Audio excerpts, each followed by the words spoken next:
Ako po ang official spokesperson ng ating pinakamamahal.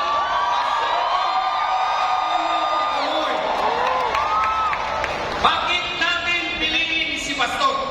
Si Pastor ay anak po ng mahirap. Galing po siya sa kahirapan. Kaya naiintindihan po niya ang kahirapan.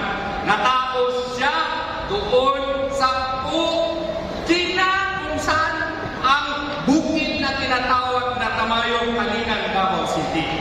Ang kanyang mga magulang ay mga Pampanggenyo. Kaya yung mga Pampanggenyo, nire-request namin kayo na suportahan si Pastor Apollo Sigibuloy.